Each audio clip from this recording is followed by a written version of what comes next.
এই হাদিসে কি আয়াতের অনুবাদ প্রচারের কথা বলা হয়েছে, না স্বয়ং আয়াতটাই প্রচার করার কথা বলা হয়েছে? আল্লাহ রাসূলকে বললেন যে তোমরা আমার পক্ষ থেকে পৌঁছে দাও, যদি আয়াতের একটি অর্থ হয়। আয়াতের অর্থের কথা তো বলেননি, তাহলে আয়াতকেই পৌঁছাতে বলেছেন, আপনি আবার আয়াতের অর্থ কেন প্রচার শুরু করলেন? আচ্ছা, এখানে যদি আয়াত প্রচার করতে বলা হয়েছে, তাহলে আপনি হাদিস কেন শুরু করলেন? তাহলে আপনি আবার এই অর্থ কেন প্রচার শুরু করলেন? তাহলে আপনি আবার ফতোয়ার প্রচার কেন শুরু করলেন? তাহলে আপনি আবার গবেষণার প্রচার কেন শুরু করলেন?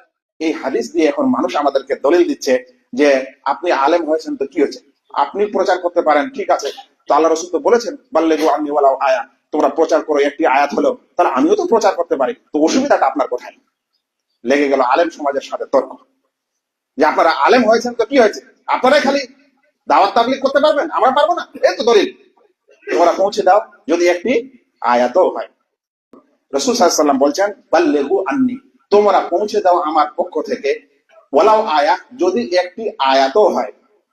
তাহলে আমি যদি এখন প্রশ্ন করি যে আপনি একমাত্র আয়াতকেই প্রচার করতে পারেন, হাদিসকে কিন্তু পারেন না, তাহলে আমার প্রশ্নটা কি অযৌক্তিক হবে?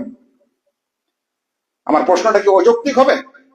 যে যদি হাদিসের এই ভাষ্য অনুযায়ী তুমি প্রচার করতে চাও, যেমন তুমি সোজা সোজা কথা বলছো আর বড় বড় কথা বলছো, তাহলে এই হাদিসে তো একটি আয়াতের কথা এসেছে, তার মানে আপনি কোরআনের আয়াত প্রচার করতে পারেন, এর বেশি কিন্তু আপনি পারেন না।